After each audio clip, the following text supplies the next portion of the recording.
About 2 years ago, in the spring of 2019, I suddenly had this urge to draw something. And so I did. It was pretty cool, I enjoyed it, and I was left with even more ideas which I wanted to illustrate. However, I quickly realized that it's pretty much impossible for me to do so, as I didn't even know how to draw. So even if I had a very clear vision of what I wanted to achieve in the end, when looking at a blank page, I didn't even know where to begin, as none of those visions translated themselves into strokes on a canvas. Luckily, I was still motivated enough to not give up right away, and so instead of trying to tackle something which was obviously way beyond my skill level and then getting frustrated with the outcome not matching my expectations, I decided to instead first learn how to draw and save those ideas for when I'm ready. So, of course, I started searching online on how to draw and came across Drawabox, which is essentially a course that focuses entirely on building a strong understanding of the fundamentals of drawing. To achieve this, it tries to build your skills from the ground up, which is why the course starts with basic mark making and eventually arrives at plants, animals, and even vehicles. Of course, that's assuming that you won't drop out beforehand when you first realize that you have to pass the challenge of drawing over 250 boxes. But for me, Drawabox was exactly what I was looking for.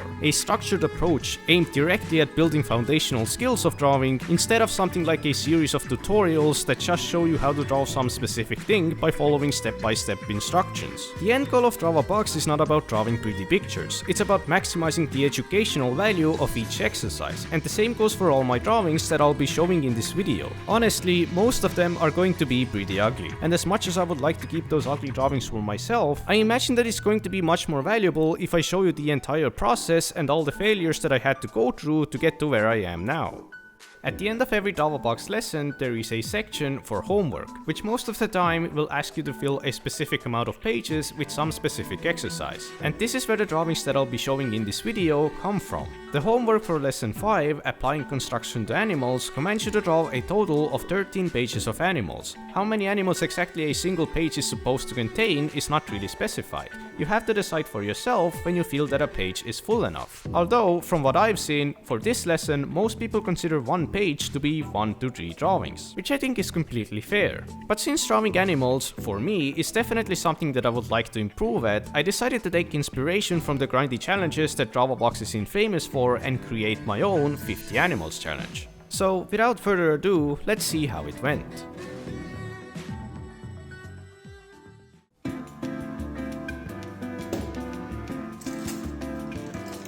So I started out by following the lesson demonstrations from Drawabox, and needless to say, the first few drawings came out absolutely terrible. Even though the previous lessons already introduced how to apply construction to insects and plants, I think I still lacked some intuition when it came to applying construction properly. If I was forced to make a good looking drawing to the best of my ability back then, I would have obtained better results by drawing from observation instead of construction. Although, I started noticing quite heavy improvements already a handful of drawings later. It was pretty satisfying to skip back only a few pages and realize that I've already improved to the extent that I could see mistakes that I didn't see before. And this happened throughout the entire journey as I was making progress on literally every single drawing. Not every drawing was necessarily better than the previous one, but I was definitely leveling up overall. It kind of felt like getting a huge XP drop after finishing a drawing, which made the leveling process so much more satisfying. After having finally finished all the demonstrations and having made a few drawings of my own, I started the challenge. The first drawing I did was of this fox, and of course it came out horrible. I obviously didn't know how to draw fur, and I was having a lot of trouble with the forms, and just overall it came out really messy. But I still went on to draw some birds, and I was actually pretty happy with these. For example, I think the 3Dness of the seagull and crow came out pretty well, and overall the forms weren't too bad. And so after that I moved on to draw some house cats, and drawing cats was surprisingly difficult. I was still obviously having a lot of trouble with the fur, so I started experimenting with different kinds of patterns. The first big improvement came when I drew the third cat, because I felt like something had finally clicked when it came to drawing fur with at least some level of flow to it. So after that, I started drawing some canines, and big surprise, they all came out pretty terrible. But at least I again discovered some new fur patterns, and the experimentation didn't stop there, as all the next 3 drawings once again tried something new when it came to the fur. So I moved on to some survey day, and despite the fact that the first deer came out looking like a sickly deer from World of Warcraft, I actually had quite a lot of fun as well as trouble with these. Overall, they came out pretty decent, however I was struggling with the proportions. But I think it was through these drawings where applying construction finally started getting a bit more intuitive, especially when it came to adding additional masses to legs and such. Then I drew some fish. And the first one came out looking alright, but the next one came out kinda bad as the texture looked more like sand than scales. Then I tried my hand at some reptiles. To be honest, I kinda like drawing reptiles since they can look pretty cool when you really get into the texture. However, throughout Drawabox, Uncomfortable mentions multiple times that when it comes to drawing textures, having a lot of detail isn't always a good thing, as different parts of the drawing will be fighting for the viewer's attention. There should only be enough detail to communicate the 3D forms of the object, which will allow for the viewer's eye to fill in the rest of it. This is also what I tried to achieve with these drawings, however the chameleon just ended up looking flat instead of 3D. So at this point, I'm at the section of the homework where I'm supposed to draw hybrids. I decided to combine a deer with a maned wolf, and it came out kinda neat.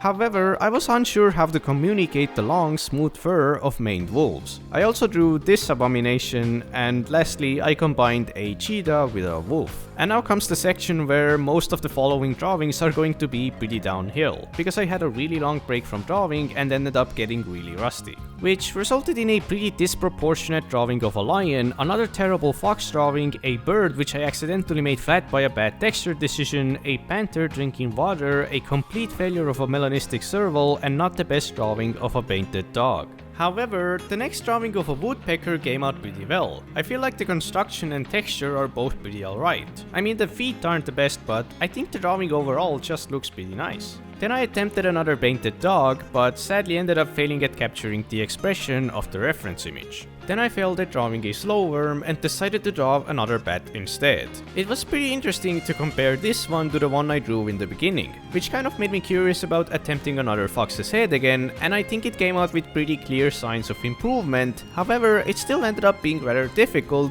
and I wasn't perfectly happy with the result.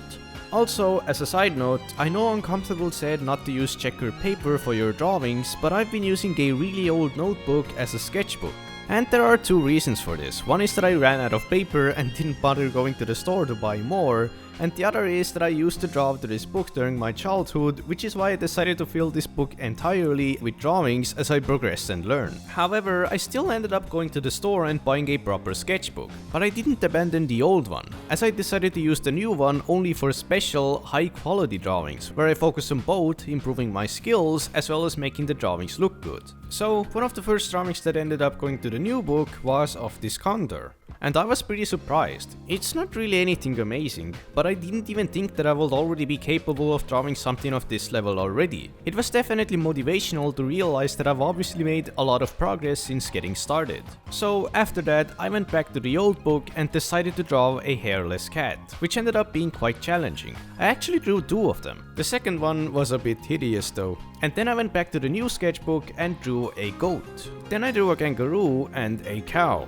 And comes out, drawing cows is actually a lot more difficult than I expected because they have a lot of complicated forms. So since I still wasn't happy with my fox drawings, I decided to draw another one for the new book. And little did I know, that drawing ended up being probably my favorite drawing of this entire series. And I am genuinely happy with it because I think it came out pretty well. Of course, it still has things that can be improved upon, but I accept all of its flaws. And I feel it's a good idea not to always chase perfection and be happy with the results every once in a while. But honestly, if I could draw like this consistently, I would already be pretty happy. But it's hard to always execute everything consistently, as is apparent in the next few drawings I did after once again becoming rusty by not drawing properly for weeks. Then I decided to draw another lynx, and it came out pretty nice, except the head ended up being a bit too big. So, by this time, I had already drawn well over 50 animals. I didn't even show all of them, as not all of them were really worth showing. But I decided to wrap up this challenge by drawing the same drawing multiple times as an experiment.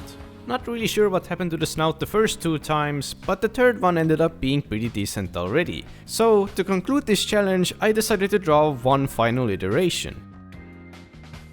And of course, ruin it by drawing this fucking floor. What the fuck is this? So, in conclusion, while I'm obviously still a beginner, I definitely made huge improvements thanks to this challenge. I actually don't really care about becoming perfect, as my end goal is getting into drawn animation. But as I haven't even started with digital art yet, I still have a long road ahead of me. I'm not entirely sure in which direction I'll go from here, but eventually I'll probably take on the remaining lessons from Drawabox. But until then, I'll try to draw whatever I want and enjoy the process.